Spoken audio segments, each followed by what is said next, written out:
पावसाळा सुरू होतो ना, भजी चहा सोबत कम्फर्ट फूडची सुद्धा आठवण होते. तर तेच महाराष्ट्रीयन कम्फर्ट फूड आपण करतोय, म्हणजे कढी आणि भात. बरं, भात मी ऑलरेडी इथे केलाय. कढी आपण कशी करायची महाराष्ट्रीयन पद्धतीने, अगदी साधी सोपी, ती पाहणार आहोत. तर चला सुरू करूया. आपण कढी करतोय आणि कम्फर्ट फूड करतोय, तर त्याच्यासाठी मी इथे नाही का दही घेतले. आता दही तुम्ही जर व्यवस्थित घोळलेलं असेल तर ठीक आहे, उत्तम आहे.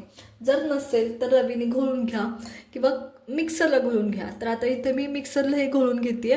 पाणी न टाकता जस्ट एक राऊंड मारून घ्यायचं. त्याने नाही का दह्याचे जर क्यूब असतील तर त्याचे तुकडे तुकडे म्हणजे ब्रेकडाऊन होतात आणि स्मूथनेस येतो आणि कढी व्यवस्थित एकसंध दिसते. तर चला हे मी घोळून घेते पटकन. मग ना इथं मी हे घोळून घेतले आणि व्यवस्थित क्यूब नाही दिसत आहे कुठं, किंवा दही असं खूप मोठं दिसत नाही कुठं. तर एकसंध हे झालं. आता सगळ्यात महत्त्वाचं, दहीला एक संधपणा येण्यासाठी नाही का याच्यात नाही का खूप जण बेसन पीठ पण टाकतात. तुम्हाला जर हवं असेल तर दही घोळून घ्यायच्या आधीच याच्यात तुम्ही 1 चमचा बेसन पीठ टाकायचं. तर मी याच्यात बेसन पीठ नाही टाकणार आहे. तेवढ्या दह्यातच आपण व्यवस्थित कढी करणार आहोत. 1 वाटी मी दही घेतलं होतं आणि त्याला थिकनेस येण्यासाठी मी फक्त 1 चमचा इथं शेंगदाण्याचं कूट वापरणार आहे, कारण आमच्याकडे शेंगदाण्याचं कूट वापरतात. त्याच्यामुळं जर तुम्हाला नको असेल पण थिकनेस पण व्यवस्थित पाहिजे असेल तर सरळ 1 चमचा बेसन पीठ याच्यात टाकायचं. त्याने व्यवस्थित कढी होते. तर चला सुरू करूया. आपण कढी करायला सुरुवात करतोय आणि त्यासाठी मी तर तेल घेतले. आता फोडणी तयार करतोय कढीची. तर इथे माझ्याकडे जिरी आणि मोहरी आहे, ती ॲड करते. जिरी आणि मोहरी व्यवस्थित तडतडू द्यायची. त्याच्यानंतर माझ्याकडे इथे हिरव्या मिरच्या आहेत, एकच आहे, खूप तिखट आहे. जस्ट आपल्याला तिखटाचा फ्लेवर पाहिजे नाही, त्याच्यामुळं एकच टाकली आहे. खूप जास्त नाही टाकायची, नाहीतर तिखट होती कढी आणि ती चविष्ट लागत नाही. आता व्यवस्थित झालं हे. त्या टायमाला माझ्याकडे इथं खोबरं आहे. खोबरं आणि लसूण हे माझ्याकडे वाटून ठेवलंय. बारीक गॅसवर परतायचं. सोनेरी कलर आला पाहिजे, करपला नाही पाहिजे, हे लक्षात घ्या. जेव्हा तुम्ही सोनेरी कलर आणाल ह्या खोबऱ्याला आणि लसणाला, तेव्हा जे लसूण आणि खोबरं दाताखाली येतं ते फार अप्रतिम लागतं, खूप सुंदर लागतं. त्याच्यामुळं सोनेरी कलर आणायचा आहे आणि करपवायचं नाही. सेम टायमाला कढीपत्त्याची पानं आहेत माझ्याकडं, ती पण मी ॲड करते. तर या पद्धतीने बरं कढी. आता आपल्याला इथं खोबऱ्याचं सोनेरी कलर आणायचं आहे, हे लक्षात घ्या. जर तुमच्याकडे हिंग टाकत असतील तर थोडंसं हिंग टाकलं तरी हरकत नाही. आमच्याकडे कढीत हिंग टाकत नाही, त्याच्यामुळे मी नाही टाकलं आणि आपण बेसन पण नाही टाकत आहे. तर या पद्धतीने ह्याला सोनेरी कलर आणायचं आहे. कच्चं नाही राहिलं पाहिजे, सोनेरी कलर किंवा थोडं पांढरटचा कलर झाला पाहिजे खोबऱ्याचा. अप्रतिम लागतं ते जेव्हा दाताखाली येतं, तेव्हा कढी पिताना किंवा कढी भातासोबत खाताना खूप सुरेख लागतं. इथं सोनेरी कलर यायला सुरुवात झाली आणि मी गॅस बंद केलाय, कारण जेव्हा सोनेरी कलर येतो ना लगेच करपायला सुरुवात होते. त्या टायमाला मी याच्यात हळद टाकते. इकडे हळद आहे, ती ॲड करते आणि हे मिक्स करून घ्यायचं.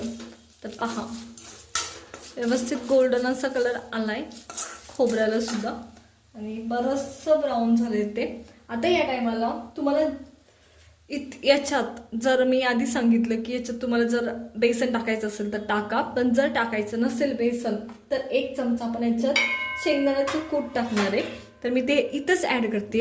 याने 2 गोष्टी होतात, कढी फुटत नाही तुमची बेसन टाकल्यावर सुद्धा आणि शेंगदाण्याचं कूट टाकल्यावर सुद्धा ना. हे मी शेंगदाण्याचं कूट ॲड करते. बरं, तुम्हाला जर शेंगदाण्याचे टरफाले काढले नसतील तर ते कुठंतरी दिसणार आहे शेंगदाणे, म्हणजे तो ब्राऊन कलर, हे लक्षात घ्या.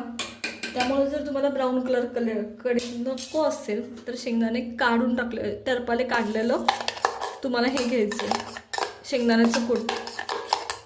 तर हे मिक्स करून घ्यायचं व्यवस्थित. आता आपण कढी करायला सुरुवात करतोय. तर मी ना फक्त दही आधी याच्यात व्यवस्थित परतून घेते, दही फक्त टाकून घेते. तुम्ही पाणीसुद्धा ॲड करू शकता आणि मी गरजेनुसार याच्यात परत पाणी ॲड करत जाणार आहे. गॅस बंद करायचा नाही तर दही फुटते ना. मी याच्यातच पाणी घेतले गरजेनुसार. जितकी तुम्हाला कढी थिक पाहिजे त्यानुसार मी पाणी हे ॲडजस्ट करत जाणार आहे. खूप जास्त मी पाणी टाकत नाही, कारण आपण वरनं आणखी थिक येण्यासाठी काही ॲड केलं नाही आहे, त्याच्यामुळे यानुसार मी हे पाणी ॲड केले. आणखी थोडं पाणी मला आवश्यक वाटते, त्याच्यामुळं ते पण टाकणार आहे. आणि आता एकदम बारीक गॅसवर ही कढी तुम्हाला शिजवून घ्यायची आहे. शिजवून घ्यायची म्हणजे उकळी यायची वाट बघायची नाही, नाहीतर कढी फुटेल. तर ह्याच्यात मी टोटल 1 ग्लास पाणी टाकले. आता तुम्हाला हवं असेल आणखी थोडीशी पातळ हवी असेल तर तुम्ही ती केली तरी चालेल.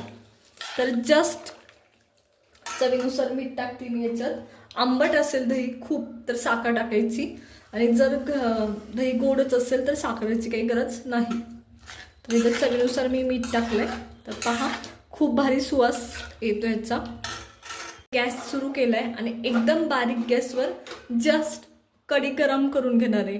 जर तुम्ही कढीला उकळी आणली तर कढी फुटते, हे लक्षात घ्या. चला तर मग गरम करून घेऊया. कढी जस्ट मी गरम करून घेतली आहे आणि तुम्हाला कलर थोडासा चेंज झालेला दिसत असेल. एक लक्षात घ्या, याच्यात जर तुम्ही बेसन पीठ टाकलं असेल तर फुटण्याची शक्यता, म्हणजे ते दिसतच नाही फुटलेलं आहे किंवा फुटते, काही दिसतच नाही. ही गोष्ट इथंच म्हणजे झाकूनच जाते पूर्ण जर तुम्ही बेसन पीठ टाकलं असेल. पण तुम्ही जर शेंगदाण्याचं कूट टाकलं असेल तर फुटलेली कढी लगेच दिसणार, हे लक्षात घ्या. तर चला आता हे झालंय तर आपण साईडला काढून घेऊ. कोथिंबीर हवी असेल तर टाका, नाहीतर कढीपत्त्याचा स्वाद पण अप्रतिम लागतो. तयार आहे एकदम झटपट अशी आपली ही महाराष्ट्रीयन स्टाईल कढी. अप्रतिम होते आणि हा गरमागरम वाफाळता भात तर खूप सुंदर कॉम्बिनेशन आहे. तर तुम्ही नक्की ट्राय करून पहा. मी तुम्हाला दाखवते कशी झाली ती. साईडला काढून सुद्धा फार अप्रतिम लागते. तर पहा एकदम व्यवस्थित एकसंध झाली आहे. अजिबात तुम्हाला असं पातळ वगैरे काही वाटणार नाही. आणि ही आपल्या भातासोबत खूप सुरेख अशी लागते. तर पहा. तर चला सगळी कढी भात आपण असंच खाणार आहोत.